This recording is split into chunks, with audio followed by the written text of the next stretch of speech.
الشيطان الرجيم بسم الله الرحمن الرحيم ربنا اكشف عنا العذاب إنا مؤمنون أنى لهم الذكرى وقد جاءهم رسول مبين ثم تولوا عنه وقالوا معلم مجنون إنا كاشف العذاب قليلا إنكم عائدون يوم نبطش البطشة الكبرى إنا منتقمون ولقد فتنا قبلهم قوم فرعون وجاءهم رسول كريم أن أدوا إلي عباد الله إني لكم رسول أمين صدق الله العلي العظيم শ্রদ্ধ সম্মানিত মুসল্লিয়ানে কেরামগণ, পবিত্র কালামুল্লাহ শরীফের 25 নম্বর পারা সূরা আদ-দুখানের 13 নম্বর আয়াত থেকে আমরা তেলাওয়াত শুনলাম। রব্বুল আলামিন বিশেষ একটা ভবিষ্যৎবাণী আমাদের শুনিয়েছেন এই আয়াতগুলির মধ্যে। যে ভবিষ্যৎবাণী সম্পর্কে আমরা গত শুক্রবারে শুনছিলাম যে হযরত ইবনে মাসউদ রাদিয়াল্লাহু তাআলা আনহু, আল্লাহর নবীর বিশেষ সাহাবী, তিনি বলছেন এই ভবিষ্যৎবাণী সংগঠিত হয়ে গেছে। আল্লাহর নবী যে কথা বা আল্লাহ রাব্বুল আলামিন পবিত্র আয়াতের মধ্যে যে বিষয়ে ইঙ্গিত দিয়েছেন সেটা হয়ে গেছে। অন্যান্য মুফাসসিরিন এবং সাহাবা হুজুররা, একমাত্র ইবনে মাসউদ রাদিয়াল্লাহু তাআলা ছাড়া সমস্ত সাহাবা হুজুর এবং মুফাসসিরিনরা সকলেই তারা বলছেন এই ভবিষ্যৎবাণী আগামীতে হবে, সেটা কিয়ামতের দিনে। আর ইবনে মাসউদ রাদিয়াল্লাহু তাআলা যেটা বলেছেন সেটা হলো মক্কার দুর্ভিক্ষকালীন সময়ের, সেটা ঘটে গেছে। তো আল্লাহ রাব্বুল আলামিন যে শাস্তি কথা এখানে বলেছেন, কাফেররা বা মানুষ যারা আল্লাহ বিমুখ, আল্লাহর থেকে যারা দূরে, আল্লাহ রাব্বুল আলামিন তাদেরকে বলছেন যে আমি এই আযাব দেওয়ার পরে, ছোট আযাবের পরে বড় আযাব তাদেরকে দেব। কেন দেব? যাতে তারা প্রত্যাবর্তন করতে পারে, ফিরে আসতে পারে। দুনিয়ার জীবনে মানুষের ভুলের জন্য আল্লাহ রাব্বুল আলামিন কখনো কখনো ছোট ছোট শাস্তি দেবেন, আযাব দেবেন, পরবর্তীতে তাদেরকে বড় শাস্তি দেওয়া হবে। বিশেষত আল্লাহ রাব্বুল আলামিন 14 নম্বর আয়াতের মধ্যে তিনি বলছেন সুম্মা তাওয়াল্লাউ আনহু ওয়া ক্বালু 13 নম্বর আয়াতে আন্না লাহুমুদ যিকরা ওয়া ক্বাদ জাআহুম রাসূলুম মুবিন সুম্মা তাওয়াল্লাউ আনহু ওয়া ক্বালু মুআল্লামুম মাজনুন ইন্না কাশিফুল আযাব কালিলান ইন্নাকুম আইদুন। আল্লাহ রাব্বুল আলামিন বলছেন ইন্না কাশিফুল আযাব, আমি তাদের কাছ থেকে আযাব সরিয়ে দেব, আযাব মিটিয়ে দেব, সরিয়ে নেব। কাশিফুল আযাব কালিলান, এই ছোট আযাব। কেন? ইন্নাকুম আইদুন, যাতে তারা ফিরে আসতে পারে, প্রত্যাবর্তন করতে পারে, হকের পথে আসতে পারে। তো রব্বুল আলামিন মানুষকে কখনো কখনো শাস্তি দেবেন পৃথিবীর জিন্দেগিতে, দেওয়ার পরে আবারও তাদের সেই আযাব তাদের কাছ থেকে উঠিয়ে নেবেন। কেন? যাতে তারা অনুশোচনায় আসে, অনুতপ্ত হয়, তারা ভুল স্বীকার করে নিয়ে আবার সঠিক পথে তারা ফিরে আসে। যদি তারা ফিরে আসে তাহলে মানুষের জন্য মঙ্গল, আর যদি না আসে, যাদের সংখ্যা বেশি যে তারা আযাবের পরেও ফিরে আসে না, আল্লাহ রাব্বুল আলামিন যখনই তাদের থেকে আযাবকে উঠিয়ে নেন তারা তখন আল্লাহ বিমুখ হয়ে যায়। আযাব চলা অবস্থায় যখন তারা আযাবের সাথে পাঞ্জা লড়ে তখন আল্লাহকে স্মরণ করে, কিন্তু আল্লাহ রাব্বুল আলামিন রহম করে যখন তাদের থেকে সে আযাব হটিয়ে নেন, উঠিয়ে নেন, তখন তারা আবারও আল্লাহকে ভুলিয়ে যায়। আল্লাহ রাব্বুল আলামিন তাদের জন্য বলছেন ইয়াওমা নাবতিশুল বাতশাতাল কুবরা, আমি তাদেরকে বড় শাস্তি দেব।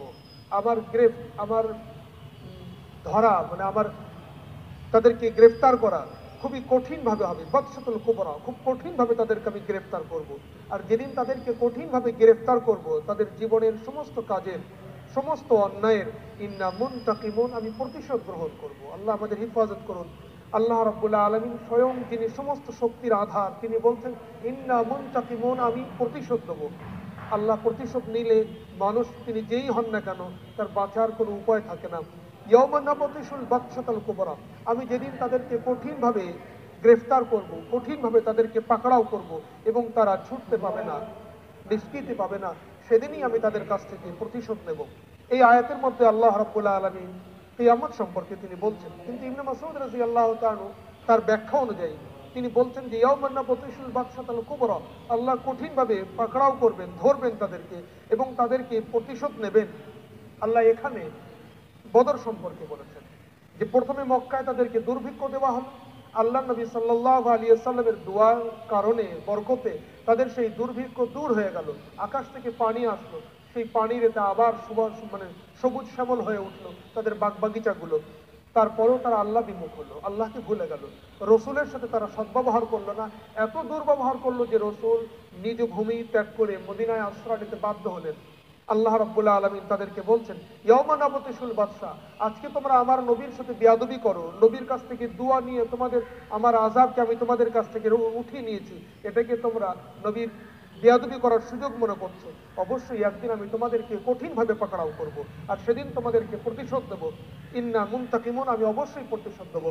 ইবনে মাসউদ রাদিয়াল্লাহু তাআলা একমাত্র সাহাবী, তিনি বলছেন যে আল্লাহ এখানে বদরের যুদ্ধ সম্পর্কে কাফের সম্প্রদায়কে হুঁশিয়ারি দেওয়া হচ্ছে যে বদরের প্রান্তরে তোমাদেরকে আমি গ্রেফতার করবো এবং সেদিন তোমাদের কাছ থেকে প্রতিশোধ নেবো। প্রতিশোধ আল্লাহ নিলেন। উল্লেখযোগ্য, মক্কার সেই সমস্ত জালিম যারা মুসলমান এবং হযরত নবী পাক সাল্লাল্লাহু আলাইহি ওয়াসাল্লামের সাথে বিয়াদবি করত, শাস্তি দিত কঠিনভাবে মুসলমানদেরকে, 70 জন তারা মারা পড়ে গেল, আর 70 জন ধরা পড়ে গেল, বন্দী হয়ে গেল। আল্লাহ রাব্বুল আলামিন বলছেন, ইন্না মুনতাকিমুন, একেবারে নিরস্ত্রয় যারা, যাদের হাতে কিছুই নেই, যাদের অস্ত্র শস্ত্র কোনো কিছুই নেই, কিন্তু তোমরা সশস্ত্র, তোমরা সংখ্যায় অধিক, অস্ত্রে তোমরা বেশি, তারপরও তোমরা পরাস্ত হলে এবং 70 জনকে হারিয়ে বসলে, 70 জনের গ্রেপ্তারি বরণ করলে, ইন্না মুনতাকিমুন, আমি অবশ্যই তোমাদের প্রতিশোধ দিয়েছি। এটি ইবনে মাসউদ রাদিয়াল্লাহু তাআলার ব্যাখ্যা। এছাড়া সমস্ত মুফাসসিরিন এবং সাহাবা হুজুররা তারা ব্যাখ্যা দিচ্ছেন, আল্লাহ এখানে বলছেন ইন্না নাবতিশুল বাদশা, দুনিয়ায় আমি যে শাস্তি দেই না কেন মানুষকে তার অন্যায়ের কারণে, এই শাস্তি খুবই কম, খুবই ছোট, খুবই হালকা শাস্তি। আমাদের দৃষ্টিতে, আমাদের চিন্তাতে দুনিয়ায় অনেক মানুষকে আমরা দেখি অনেক কষ্টের মধ্যে, এবং সেটা খুবই কষ্ট, এত কষ্ট হতে পারে না, অসহ্যনীয়, দেখা যায় না, আমাদের কাছে বড় মনে হয়। কিন্তু আল্লাহ রাব্বুল আলামিন বলছেন, দুনিয়ার দৃষ্টিতে তোমরা এটাকে দেখছো, এটা বড় মনে হচ্ছে, কিন্তু আখিরাতের দৃষ্টিতে দেখলে এই শাস্তি খুবই হালকা, খুবই কম। আল্লাহ রাব্বুল আলামিন ইয়াওমা নাবতিশুল বাদশাতাল কুবরা, কঠিন ভাবে যেদিন ধরবেন সেদিন সম্পর্কে বলা হচ্ছে, মানুষ যখন জাহান্নামে চলে যাবে, মানুষ দীর্ঘদিন তারা আগুনে পড়তে পড়তে চিৎকার করবে ফেরেশতাদের। আর আগের আয়াতে আমরা শুনে নিয়েছি সূরা দুখানের মধ্যে, সূরা যুখরফের মধ্যে, আল্লাহ রাব্বুল আলামিনের ফেরেশতাদের কাছে তারা ফরিয়াদ করে বলবে, ওগো ফেরেশতা, ওগো মালিক, তোমরা আল্লাহর কাছে একটু ফরিয়াদ জানাও যে আমাদের শেষ করে দেন, আমাদের মরণ দিয়ে দেন। আল্লাহর কাছে 40 বছর পরে তাদেরকে আওয়াজ দেওয়া হবে, এই 40 বছর পরে আওয়াজ যে আল্লাহ তোমাদের ডাক শুনবেন না। এইরকম যখন কঠিন শাস্তির মধ্যে তারা থাকবে, আবারও তারা একবার ফরিয়াদ করবে যে আমরা আগুনে পড়তে পড়তে অসহ্য যন্ত্রণায় আমরা কাতর হয়েছি, আমাদের একটু পানি দেওয়া হোক, আমাদের একটু পানি পান করার পানির ব্যবস্থা করা হোক। এর উত্তর দেওয়া হবে দীর্ঘ সময় পরে পানি আসবে। সে পানি এমন পানি হবে, এত গরম পানি হবে, এত গরম পানি হবে, মানুষ পান করা তো দূরের কথা, বলা হচ্ছে পান পাত্র যখন ঠোঁটের কাছে নিয়ে আসবে, ঠোঁটগুলো গলতে শুরু করবে, তারপরেও জাহান্নামের আগুনে পুড়তে তারা এত বেশি কষ্টের মধ্যে থাকবে, সেই পানি তারা পান করে নেবে এবং তাদের নাড়ি ভুঁড়িগুলো সবগুলো গলে পিছনের রাস্তা দিয়ে বাহির হয়ে থাকবে। তারপরেও তারা মরবে না, তারা মরবে না, কেউই তারা মরবে না। আবারও তারা আল্লাহর কাছে ফরিয়াদ করবো, গো আল্লাহ, ওই মালিক যিনি জাহান্নামের মালিক বা মানে দারোগা, দায়িত্ব, তার দ্বারায় তারা আল্লাহর কাছে ফরিয়াদ করবে, ওগো আল্লাহ, আমাদের একটু ঠান্ডা পানির ব্যবস্থা করা হবে, একটু ঠান্ডা। এত ঠান্ডা দেওয়া হবে, তাদের পানির ব্যবস্থা হবে এত ঠান্ডা পানি যে তারা সমস্ত কিছুই একেবারে জমে মানে বরফের থেকে আরো বেশি হয়ে যাবে। আমাদের যে পারদ মাপার যে যন্ত্র রয়েছে মাইনাস এত, জাহান্নামের সেই ঠান্ডা মাপার কোনো যন্ত্র এখনো নেই। আল্লাহ রাব্বুল আলামিন তাদেরকে এই কঠিন আযাবের মধ্যে রাখবেন। ইয়াওমা নাবতিশুল বাদশাতাল কুবরা, যেদিন আমি তাদেরকে কঠিন ভাবে গ্রেফতার করব, আর ওদিন আমি মুনতাকিমুন, প্রত্যেকটি কাজের প্রত্যেকটি কথার আমি তাদের কাছ থেকে প্রতিশোধ গ্রহণ করবই। আল্লাহ আমাদের সকলকে সেই আযাব থেকে আমাদের রক্ষা করুন। আমাদের আমল নেই, আমরা ঈমান কলমার মাধ্যমেই আল্লাহ আমাদের এই কলমাটুকুই কবুল করে নেন। আল্লাহ নবী সাল্লাল্লাহু আলাইহি ওয়াসাল্লাম তাই হাদিসের মধ্যে বলছেন, মান হুসিবা উখিযা, আল্লাহ যাকেই হিসাব নেবেন, বাঁচার কোনো পথ নেই বন্ধু, তাকেই জাহান্নামে যেতে হবে। মান হুসিবা, যাকেই হিসাব নেবেন আল্লাহ, যে তোমার হিসাবটা দেখি পুঙ্খানুপুঙ্খানু, আল্লাহ পুঙ্খানুপুঙ্খানু হিসাব নিলেই তাকে জাহান্নামে যেতে হবে। আল্লাহ তুমি আমাদেরকে আসান হিসাব দাও। হযরত মা আয়েশা রাদিয়াল্লাহু তাআলা আনহা তিনি জিজ্ঞাসা করলেন, হুজুর আপনি তো বলছেন, কোরআনের আয়াত তো বলছে প্রত্যেক মানুষের হিসাব হবে, আর আপনি আবারও বলছেন হিসাব নিলেই ধরা পড়বে। আল্লাহর নবী উত্তর দিলেন, হিসাবান ইয়াসীরা, আসান হিসাব হবে, সহজ হিসাব হবে। এই হিসাব দেখা হবে না কিছু, আল্লাহর কাছে কেবল আমাদের নাম ডাকা হবে যে পেশি, হ্যাঁ অমুক এসে গেছে, ঠিক আছে, ওর আমল নামা ওই ডান হাতে, চলো তুমি জান্নাতে। আল্লাহ যেন এই হিসাব আমাদের দান করেন, হিসাবান ইয়াসীরা। আল্লাহ রাব্বুল আলামিন যখন এই অগণিত অসংখ্য মানুষ যারা নবী রাসূল থেকে দূরে, যারা ইসলাম এবং আল্লাহর আদেশ মানে আদর্শ থেকে যারা দূরে, এদের প্রত্যেকের সম্পর্কে আল্লাহ যেন একটা খুব বড় কথা তিনি বলছেন, আমি প্রত্যেকের কাছ থেকে প্রতিশোধ নেব। আমরা অনেকেই ভাবি অন্যায় যদি একা করি ধরা পড়বো, শাস্তি পাবো। যদি দলটা একটু বড় হয়, আমরা সকলে মিলে, এত আমাদের কণ্ঠ, এত আমাদের এতগুলো মানুষের বিরুদ্ধে শাস্তি নেবেন কি করে? সম্ভব না, ও পিছপা হবে, ও হটে যাবে। তাহলে আমরা সংখ্যা ইমানদারের থেকে অনেক বেশি, আমরা কাফের, আমরা বেদিন, আমরা অন ইসলামিক, আমরা মুসলমানের নাম লিখি অন ইসলামিক কাজ যারা করি, সবাই আমরা যদি একসাথে ধরে আমরা বলি আমাদের সংখ্যা সব থেকে বেশি, ইমানওয়ালা মুখলিস আল্লাহওয়ালা মানুষের কম, আমাদের সংখ্যা বেশি। এতগুলো মানুষের আল্লাহ প্রতিশোধ নেবেন কি করে? হয়তো আল্লাহ মাফ করবেন। আল্লাহ রাব্বুল আলামিন পরকালে কি নেবেন সে তো পরে, তিনি তো ঘোষণা দিচ্ছেন, আল্লাহ বাস্তব উদাহরণ দিচ্ছেন যে যারা আমার নাফরমান হয়, তাদের সংখ্যা যত বড়ই হোক, তাদের শক্তি যত অপরিসীম হোক না কেন, তাদের মানে সাহস যতই বেশি হোক না কেন, যদি আমি ইন্তেকাম নেই, আমি প্রতিশোধ নেই, কেউ আমার হাত থেকে তোমরা নিষ্কৃতি এবং রেহাই পাবে না। রব্বুল আলামিন তারই একটা উদাহরণ দিচ্ছেন, ওয়ালাকাদ ফাতান্না ক্বাবলাহুম কওমা ফিরআউন ওয়া জাআহুম রাসূলুন কারীম। অবশ্যই ওয়ালাকাদ ফাতান্না, আমি পরীক্ষা নিয়েছি, শাস্তি দিয়েছি, ক্বাবলাহুম তোমাদের পূর্বে, কওমা ফিরআউন, ফিরআউন সম্প্রদায়কে, আর তাদের কাছে পাঠিয়েছিলাম একজন রসুলকে যিনি সম্মানিত রসুল ছিলেন, রাসূলুন কারীমুন, যিনি সম্মানিত রসুল ছিলেন হযরত মূসা আলা নবিয়িনা সাল্লাল্লাহু আলাইহি ওয়াসাল্লাম। তিনি এসে বলতেন, লম্বা ঘটনা, আল্লাহ রাব্বুল আলামিন কেবল উল্লেখযোগ্য কথাটা এখানে বলছেন, আন আদু ইলাইয়া ইবাদাল্লাহ। ফিরআউনের কাছে তিনি দাবি রাখলেন, হে নবী মূসা, হে ফিরআউন, তোমাকে যারা পুজো করে, তোমাকে যারা স্বীকার করে, তুমি তাদের নিয়ে সন্তুষ্ট থাকো। যারা তোমাকে স্বীকার করে না, এই বনি ইসরাইল যারা আমাকে নবী বলে মানে, আল্লাহকে এক অদ্বিতীয় বলে স্বীকার করে, এই আল্লাহর বান্দাদেরকে তুমি আমাকে দিয়ে দাও, এদের উপরে তুমি জুলুম এবং অত্যাচার করো না।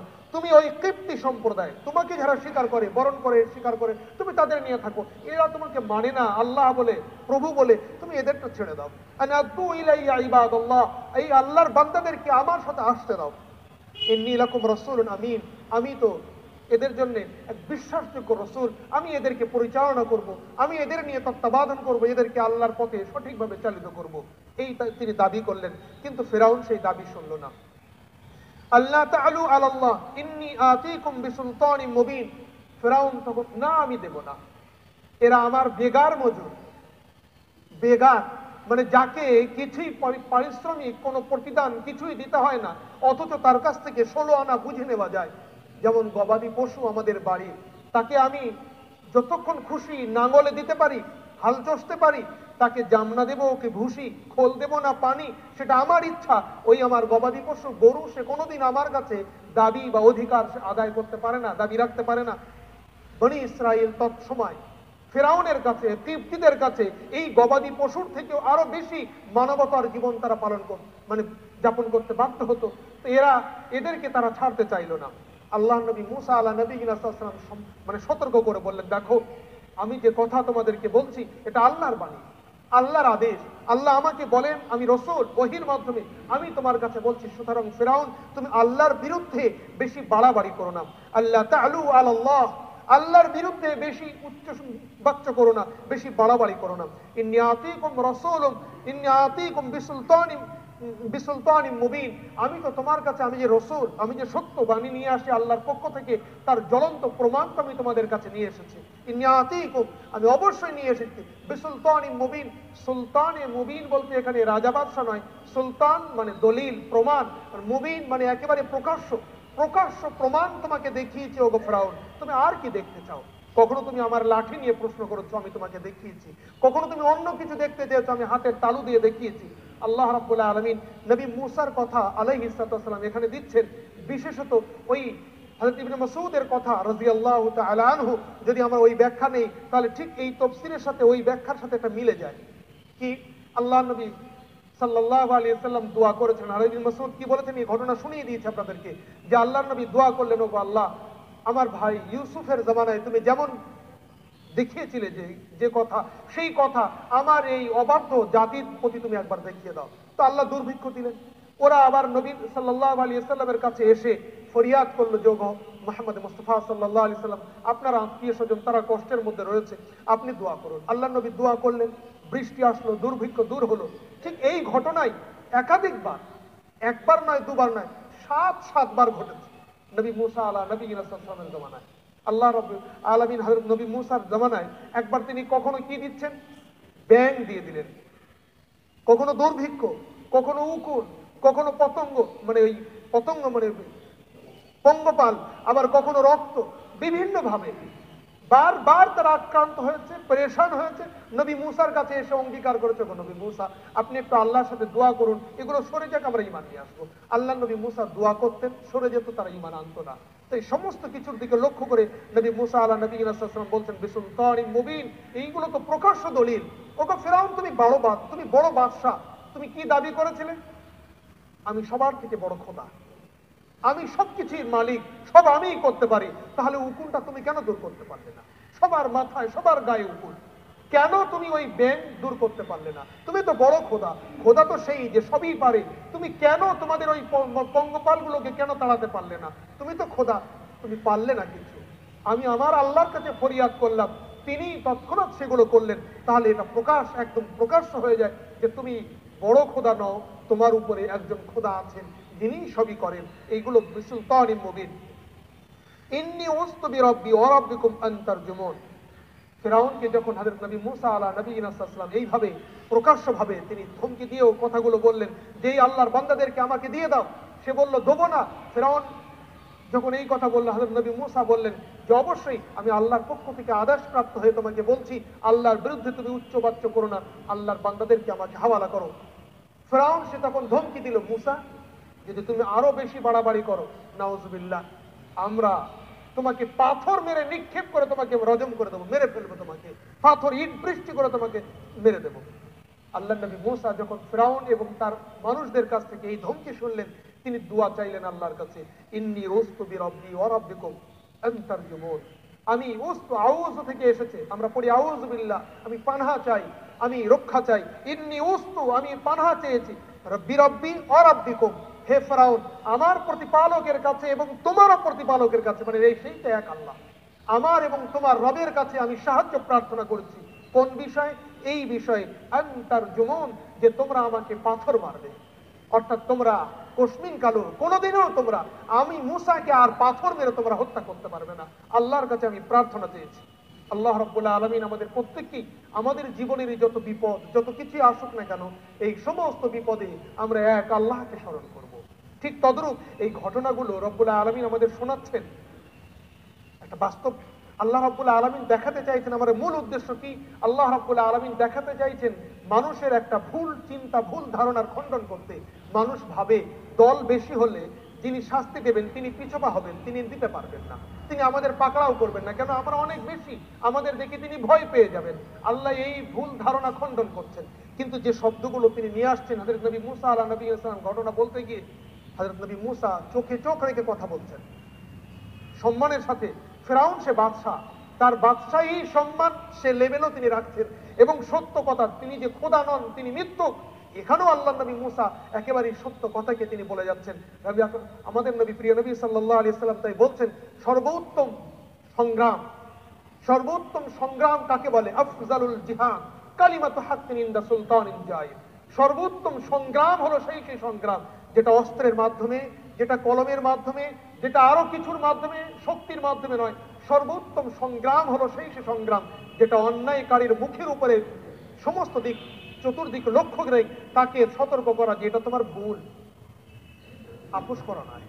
অন্যায় দেখে মাথা নত করে চলে আসা, এটা কাপুরুষের পরিচয়। তিনি যত বড়ই বীর বাহাদুরের পরিচয় দেন, তার পেশি বলে, হাতের শক্তিতে তিনি অনেক বাহাদুরের পরিচয় দেন, কিন্তু তিনি সত্য কথা মানে সঠিকভাবে সুন্দর করে তিনি উপস্থাপন এবং বলতে পারেন না, তিনি কাপুরুষ। হযরত নবী মুসা আলা নবিয়িনা সাল্লাল্লাহু আলাইহি ওয়াসাল্লাম তিনি সুন্দরভাবে সত্য কথা ফিরআউনের মতো অত বড় দুর্ধর্ষ, অত বড় একজন বাদশার সামনে তিনি উপস্থাপন করছেন। তিনি বলছেন, ইন্নী উস্তু বিরাব্বি ওয়া রাব্বিকুম আন তারজুমুন, আমি সাহায্য প্রার্থনা করেছি ওগো ফিরআউন, আমার এবং তোমার প্রতিপালকের সাহায্য আমি নিয়েছি এই বিষয়ে যে তুমি আমাকে পাথর মারার হুমকি দাও। ওয়া ইল্লাম তুমিনু লি ফাআতাজিলুন, আবারও তিনি বলছেন, ফিরআউন সময় আছে, তুমি আমাকে স্বীকার করে নাও, আমাকে নবী বলে মেনে নাও, আল্লাহকে এক বলে মানো। যদি একান্ত তুমি না মানতে চাও, তোমার স্বাধীনতা। আল্লাহ রাব্বুল আলামিন দুনিয়ার বুকে কাউকে সত্য গ্রহণে বাধ্য করেন না, সত্য গ্রহণের জন্য পথ প্রশস্ত করেন, পরিবেশ তৈরি করেন, কিন্তু ঘাড় ধরিয়ে তাকে সত্য গ্রহণ করতে তিনি বাধ্য করেন না। নবী মূসার সামনে আল্লাহ রাব্বুল এই হযরত ফিরআউনের সামনে নবী মূসার মাধ্যমে আল্লাহ রাব্বুল আলামিন সত্যকে সুন্দর করে প্রকাশ করলেন, সত্য মেনে নেওয়ার একটা পরিবেশ তৈরি করে দিলেন, কিন্তু ফিরআউন সে গ্রহণ করলো না। আল্লাহ রাব্বুল আলামিন বলছেন যে তোমাকে ঘাড় ধরিয়ে স্বীকার করা এটা আল্লাহর দায়িত্ব না। তাই নবী মূসার মুখে আল্লাহ রাব্বুল আলামিন ঘোষণা দিচ্ছেন, ওয়াইল্লাম তুমিনু, যদি তুমি রাসূলকে না মানো, আমাকে না মানো, ফাআতাজিলুন, ছেড়ে দাও আমাকে, আমি আমার পথে, তুমি তোমার পথে। ঠিক এই কথাই যেন আল্লাহ নবী সাল্লাল্লাহু আলাইহি ওয়াসাল্লাম অপর আয়াতের মধ্যে তিনি বলছেন কি, আমা আলাইনা ইল্লাল বালাগ, আমাদের দায়িত্ব কেবল পৌঁছে দেবার, ঘাড় ধরে মানানোর আমার দায়িত্ব নয়। অপর আয়াতের মধ্যে আল্লাহ রাব্বুল আলামিন নবী পাক সাল্লাল্লাহু আলাইহি ওয়াসাল্লামকে বলছেন, ওগো আমার হাবিব, আপনাকে আমি ওদের ওই দারোগা হিসাবে দায়িত্ব দিয়ে পাঠাইনি যে জনে জনে প্রত্যেককে ঈমান গ্রহণ করাতেই হবে, এই দায়িত্ব আপনাকে আমি দিয়ে পাঠাইনি, আপনাকে দারোগা করেও পাঠাইনি আমি। আল্লাহ রাব্বুল আলামিন সবই পারেন, কিন্তু তিনি ঘাড় ধরে কাউকে সত্য গ্রহণে বাধ্য করেন না। ওয়াইল্লাম তুমিনু লি, আর যদি তুমি আমাকে বিশ্বাস না করো ওগো ফিরআউন, ফাতাসিলুন, আমাকে ছেড়ে দাও, তুমি আলাদা হয়ে যাও। ফাদাআ রাব্বাহু আন্না হাউলাই কওমুম মুজরিমুন, যখন ফিরআউন সে মানল না নবী মূসাকে এত সুন্দর করে বোঝানোর পরেও, এবং বনি ইসরাইলকে নবী মূসার হাওয়ালা করতো, সে রাজি হলো না, আল্লাহর নবী মূসা তখন আল্লাহর কাছে একটা দোয়া চাইলেন। ফাদাআ রাব্বাহ, তিনি তার প্রতিপালকের কাছে দোয়া চাইলেন, হে আমার প্রতিপালক, ওগো আমার আল্লাহ, ইন আন্না হাউলাই কওমুম মুজরিমুন, নিশ্চয়ই এই যে সম্প্রদায়ের কাছে আপনি পাঠিয়েছেন আমাকে হেদায়েতের কথা উপস্থাপনের জন্য, পৌঁছে দেওয়ার জন্য, এরা বড় অপরাধী। তিনি আর কিছুই বললেন না, এরা বড় অপরাধী, আপনি এদেরকে শাস্তি দেন, ধ্বংস করেন, আর কিছুই না। আল্লাহর নবী মূসা তিনি এত বড় রাগীমান, তারপরেও তিনি কত নরম ব্যবহার করেন, ওগো আল্লাহ, এরা তো অপরাধী, সুতরাং আগামী কি সিদ্ধান্ত নেবেন সেটা আপনার, আমি এতটুকুই আপনার কাছে বলবো যে এরা অপরাধী, এরা আপনার মান্যতা স্বীকার করে না। আল্লাহ রাব্বুল আলামিন তখন নবী মূসা আলা নবিয়িনা সাল্লাল্লাহু আলাইহি ওয়াসাল্লামকে আদেশ করলেন, ফাসরি বিইবাদি লাইলা ইন্নাকুম মুত্তাবাউন, ও আমার নবী মূসা, তুমি আমার, যারা আমাকে স্বীকার করে, তোমাকে নবী বলে মানে, তাদেরকে নিয়ে রাতের অন্ধকারে তুমি দেশ ত্যাগ করো, হিজরত করো, তুমি এই মিশর ছেড়ে আগিয়ে বাড়ো, কিন্তু সাবধান, মনে রেখে দিও, তোমাদের পশ্চাৎধাবন করা হবে, তোমাদের পিছু পিছু ধাওয়া করা হবে, তোমাদের পিছনে ধাওয়া করে আসবে ও। ফাসরি বিইবাদি লাইলা, ওগো আমার নবী মূসা, তুমি আমার বান্দাদেরকে নিয়ে রাত্রে তুমি যাত্রা করো, ইন্নাকুম মুত্তাবাউন, অবশ্যই তোমাদের পশ্চাৎধাবন করা হবে, তোমাদের পিছে আসা হবে। অতরকিল বাহরা রাহাওয়া ইন্নাহুম জুনদুম মুগরাকুন, আল্লাহ রাব্বুল আলামিন কেবল যেগুলো উল্লেখযোগ্য সেই কথাগুলো তিনি এখানে বলছেন। সকাল হয়ে গেল, নবী মূসার কাছে খবর গেল জয়িত ফিরআউন আসছে, পূব আকাশে একেবারে যেন ধোঁয়া ভরে গেছে, আকাশে পুরো ধোঁয়া, এত ধুলো, এত ঘোড়া ছুটিয়ে এত লোক লস্কর নিয়ে ফিরআউন আসছে যে আকাশে একেবারে ধোঁয়ার মতো কালো হয়ে গেছে। ঠিক ইবনে মাসউদ রাদিয়াল্লাহু তাআলা এই বিদুখান মুবিনের যে ব্যাখ্যা দিয়েছে যে বদরের প্রান্তরে এত ঘোড়া ছুটবে যে ধোঁয়া হয়ে যাবে, ফাতে মক্কার দিনে ধোঁয়া হয়ে যাবে, ঠিক সেই রকমই যেন যে এত ভোরের বেলায় কুয়াশা বা ওই আপনার কি বলে সকালের যে শিশির পড়ে মাটিগুলো জমাট বেঁধে থাকে, সেই জমাট বাঁধা মাটিও উঠতে থাকছে, তার মানে সংখ্যায় তারা কত বেশি। আল্লাহ রাব্বুল আলামিনের কাছে নবী মূসা ফরিয়াদ করলেন, আল্লাহ রাব্বুল আলামিন আদেশ করলেন, ওগো মূসা, হাতের লাঠি লোহিত সাগরে আঘাত করো। লোহিত সাগর ছিল সামনে, তিনি আঘাত করলেন, রাস্তা তৈরি হলো, একাধিক রাস্তা, 12টা রাস্তা তৈরি হলো, প্রত্যেকটা রাস্তা একেবারেই কংক্রিটের মতো শক্ত পাকাপোক্ত রাস্তা, এবং প্রত্যেক রাস্তার মাঝে মাঝে জানালা থাকলো, বড় বড় ছিদ্র জানালার মতো, যেন এই রাস্তা থেকে ওই রাস্তা দেখা যায় সমভাবে, একেবারে সমান লেভেল রেখে 12টা রাস্তা পুরোপুরি দেখা যায়। কেন? যার ওই রাস্তা দিয়ে যারা যাচ্ছেন, মাঝখানের যে পানির একটা আড়াল, তারা যেন পথ হারিয়ে না ফেলেন, যে অমুক রাস্তার আমার সাথীরা উঠেছিলেন, তারা আগে বাড়ছে না পিছিয়ে পড়েছে, ইনি দেখার জন্য অনেক সময় আবার পিছিয়ে যাবেন, ফিরাউনের কাছে ধরা পড়বে। আল্লাহ মাঝায় মাঝায় তিনি জানালা রাখলেন, যারা ওরা দেখতে দেখতে আগে বাড়ে, কেউ পিছনে না আসে, সবাই আগের দিকে বাড়তে থাকে। আল্লাহ রাব্বুল আলামিন 12টা রাস্তা করেছিলেন। কেন? হযরত ইয়াকুব আলাইহিস নবীর নাম অনুসারে এই সম্প্রদায়ের নাম হয় ইসরাইল, বনি ইসরাইল। বনি মানে বংশ, ইসরাইল মানে একজন নাম, ইসরাইল মানে আব্দুল্লাহ, তো নাম এটা হিব্রু ভাষায় বনি ইসরাইল, ইসরাইলের বংশ। হযরত ইউসুফ আলাইহিস সালাম ভাইরা, ইয়াকুব নবীর ছেলে 12 ভাই ছিলেন। সেই 12 ভাইয়ের থেকে 12টা খানদান, বনি ইসরাইলের 12টা খানদান, 12টা রাস্তা। তো আল্লাহ নবী মুসা ওই রাস্তা দিয়ে যখন ওই পারে চলে গেলেন, তিনি দেখতে পাচ্ছেন যে ওদিক থেকে যেন লোক লস্করের হই হই আওয়াজ ছুটে আসছে। তারা তিনি ইচ্ছা করলেন হাতের লাঠি দিয়ে আবারও তিনি আঘাত করবেন লোহিত সাগরে, যে পানি তার নিজ স্বভাবে চলে আসে, নিজ পরিচয় সে নেয়, সে ভাসিয়ে নেওয়ার। আল্লাহ রাব্বুল আলামিন সঙ্গে সঙ্গে হযরত মুসাকে নিষেধ করলেন, না মুসা, তুমি আঘাত করো না, এ পথ এইভাবেই থাকতে দাও, পানি সে নিজের অবস্থাতেই সে মিশে যাবে, তুমি আঘাত করে এখনই পানি এই রাস্তাগুলোকে বিলীন করে দিও না। কেন? যে যারা আসছে ওরা সেই সে সম্প্রদায়, যে সম্প্রদায় এই লোহিত সাগরের ঢেউয়ে তারা তলিয়ে যাবে। আল্লাহ রাব্বুল আলামিন তাই ঘোষণা দিচ্ছেন, পতরকিল বাহরা, ছেড়ে দাও এই নদীকে। ওগো মুসা, আঘাত করে নদীকে যে পথ হয়ে রয়েছে, রাস্তা হয়ে রয়েছে, এই রাস্তাগুলোকে তুমি বিলীন করো না, অতরকিল বাহরা, ছেড়ে দাও, রাহবা, ওকে এইভাবেই পথ হয়ে থাকতে দাও। কেন? যারা আসছে ফিরাউন আর তার সঙ্গী সাথীরা, ইন্নাহুম, অবশ্যই তারা, জুনদুন, এমন এক সৈন্য, এমন এক দল, মুগরাকুন, যারা ডুবে নিমজ্জিত হবে, যারা তলিয়ে যাবে, ওদেরকে আমি তলিয়ে দেব। আল্লাহ রাব্বুল আলামিন বলছেন, নবী মুসার সংখ্যা, মুসা আলাইহিস সালামের সঙ্গী সাথীদের সংখ্যা আর ফিরাউনের সঙ্গী সাথীদের সংখ্যা তুলনায় অনেক বেশি ফিরাউনের। নবী মুসার সাথে যারা ছিলেন তারা শারীরিকভাবে দুর্বল, তারা আর্থিকভাবে দুর্বল, তারা সর্বদিক দিয়ে দুর্বল। কেন? একটু আগেই আমরা শুনছি তারা গবাদি পশুর থেকেও বেশি অদম ছিল কিপ্তিদের কাছে। তারা বেগার মজদুর, সারাদিন খাটুনির পরে এক মুঠো রুটিও তাদের যুক্ত না, এমন লিক হাড় হাড্ডি কেবল। আল্লাহ রাব্বুল আলামিন বলছেন, যতগুলো দিক আছে চিন্তা এবং তুলনা করার, সমস্ত দিক দিয়ে ফিরাউন উন্নত এবং অনেক বড়, তারপরেও আমি সেই ফিরাউনকে একেবারেই তলিয়ে দিলাম, শেষ করে দিলাম। কেন? তারা আমি এবং আমার রসুলের বিরুদ্ধাচারণ করেছে। সুতরাং আজকের কোরআনের যারা, আজকের মক্কার মানুষ যারা, যারা আমার রসুলের বিরুদ্ধাচারণ এবং কোরআনের যারা বিরুদ্ধাচারণ করছে, তারা রেহাই পাবে সংখ্যায় বেশি বলে, তারা রেহাই পাবে শক্তিতে বেশি বলে। এই দিবা স্বপ্নের থেকেও আরো বেশি কোনো অবাক করা জিনিস আল্লাহ রাব্বুল আলামিন যেন ইঙ্গিত দিচ্ছেন যে আমার অসংখ্য নবী রাসূলদের মধ্যে সর্বাধিক সম্মানিত রাসূল নবী মুহাম্মদ। মুসা, তিনি নবী মুহাম্মদের মতো সম্মান পাননি, তারপরেও তার সাথে বিয়াদবি করার শাস্তি যদি হয়, তাহলে নবী মুহাম্মদের বিয়াদবির শাস্তির কি হবে? নবী মুসাকে আমি কিতাব দিয়েছি তওরাত, সেই তওরাত অবশ্যই কোরআনের মতো মোকাবেলায় আসে না। সেই তওরাতের অপমান করে যদি এই শাস্তি হয়, তাহলে যারা আজকে কোরআন বিমুখ তাদের শাস্তি কি হবে তোমরা চিন্তা করে নাও। আল্লাহ রাব্বুল আলামিন এগুলো যেন ইঙ্গিতে তিনি বলছেন। রাব্বুল আলামিন তাই বলছেন, ওয়াতরুকিল বাহরা রাহওয়া, এই সমুদ্র, এই নদীকে, লোহিত সাগরকে এইভাবেই থাকতে দাও। ইন্নাহুম, যারা আগত, যারা আসছে, জুনদুম মুগরাকুন, এরা অবশ্যই নিমজ্জিত হওয়া দল বা সম্প্রদায়। আল্লাহ রাব্বুল আলামিন বলছেন, কাম তারাকু মিন জান্নাত ওয়া ইউন, এই ফিরাউন কত কিছুই না ছেড়ে গেল। আমাদের সকলকে যেন কোরআনের এই আয়াতগুলো পরপর কয়েকটি আয়াত আমাদেরকে সতর্ক করছে। আজকে আমরা কোরআনকে সময় দিতে পারি না। আজকে আমি আমার আল্লাহকে দিনে 5 বার সিজদা দেওয়ার জন্য সময় দিতে পারি না। আমার রসুলের সুন্নতের একটা সময় দিতে পারি না। আমরা অনেক ব্যস্ত, আমাদের কর্মব্যস্ততা এত বেশি, আমাদের সংসারের চাহিদা এত বেশি যে আমরা দিনে একটা সময়ের নামাজ, একটা সময়ের কোরআন, একটা সময়ের কোন একটা সুন্নত আমরা আঁকড়ে ধরতে পারি না। আল্লাহ রাব্বুল আলামিন যেন আমাদেরকে লক্ষ্য করে বলছেন, ফিরাউন আর সেই সময়ের কাফেরদের তো ছিলই ছিল। আজকের যারা আমরা শুনছি আর যারা পড়ছি, আমাকে এবং আপনাকে যেন বলছে, যারা আমরা দুনিয়ার জন্য লালায়িত, আল্লাহ রাব্বুল আলামিন বলছেন, তুমি কত বাগান করবে, কত ঝর্ণা তুমি তৈরি করবে। কাম তারাকু মিন জান্নাত ওয়া ইউন, ফিরাউন কত বাগবাগিচা তৈরি করেছিল, কত ঝর্ণা সে তৈরি করেছিল, সবগুলো ছেড়ে এসে চলে গেল। ওয়াজরু ওয়া মাকামিন কারীম, এবং কত বাগবাগিচা আর কত মানে সুরম্য, কত সুন্দর অট্টালিকা সে তৈরি করেছিল।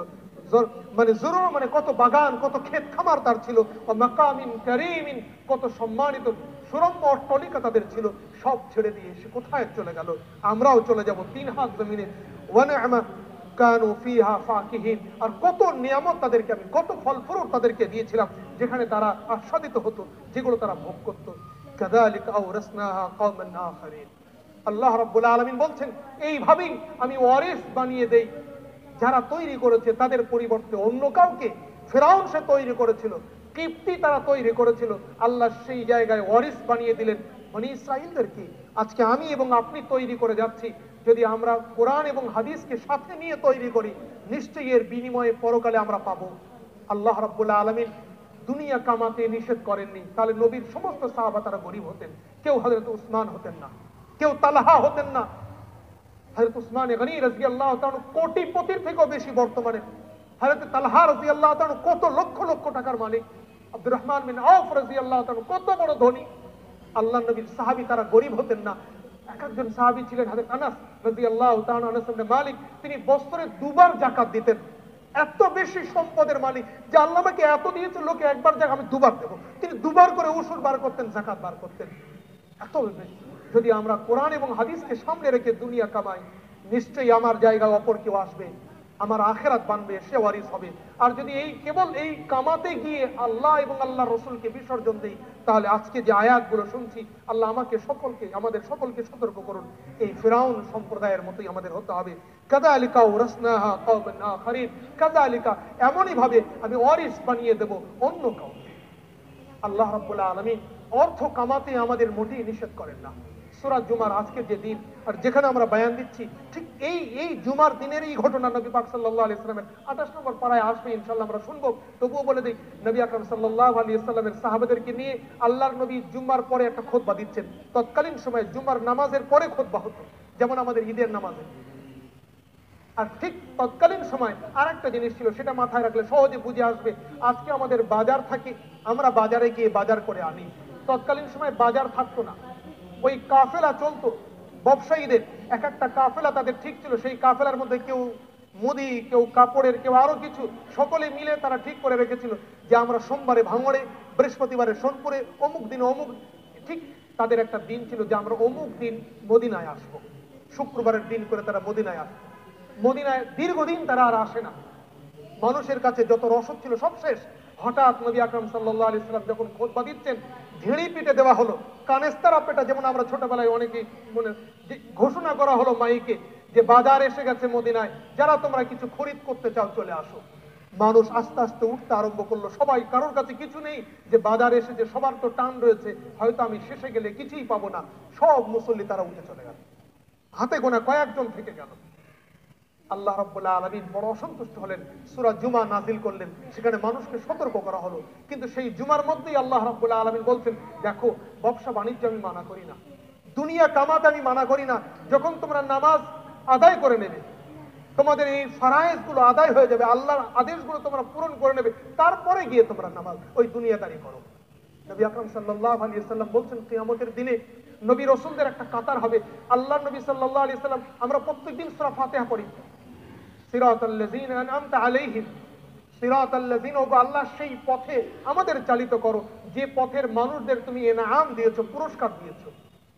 এই পুরস্কার প্রাপ্ত মানুষ চার রকমের, নবী রাসূল, সিদ্দিক, শুহাদা, সালিহিন, এই চার রকম মানুষ রয়েছে। চার রকম মানুষ আল্লাহর কাছে খুবই সম্মানিত।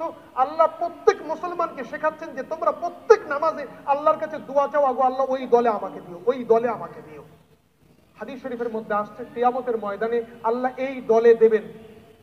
কাদেরকে দেবেন? আত-তাজিরুস সাদুকুল আমিন মা'আন নাবিয়্যিন ওয়াস সিদ্দীকিন ওয়াস শুহাদা, যারা সত্য ব্যবসায়ী, আমানতের সাথে যারা ব্যবসা করে, লোক ঠকায় না, দাগাবাজি ধোঁকাবাজি করে না, সত্য ব্যবসায়ী যারা ইসলামের ফরায়েজ গুলো আদায় করে এবং ইমানদারির সাথে ব্যবসা করে, কত সৌভাগ্য তাদের। আল্লাহ রাব্বুল আলামিনের প্রিয় হাবিব সাল্লাল্লাহু আলাইহি ওয়াসাল্লাম, বুখারী মুসলিমের হাদিস বলছি, কোরআনের পরে যে হাদিসের কিতাবগুলোর গুরুত্ব, সেই হাদিসের মধ্যে আল্লাহ নবী সাল্লাল্লাহু আলাইহি ওয়াসাল্লাম বলেন, আত-তাজিরুস সাদুকুল আমিন কাল কিয়ামতের ময়দানে মা'আন নাবিয়্যিন ওয়াস সিদ্দীকিন ওয়াস শুহাদা। আল্লাহ রাব্বুল আলামিন আমাদের প্রত্যেককে ফিরাউনি পথে গিয়ে দুনিয়া কামানো থেকে বাঁচিয়ে নবী রাসূল সাহাবীদের তরিকায় দুনিয়া কামানোর তৌফিক দান করুন, আমিন। আল্লাহ রাব্বুল আলামিন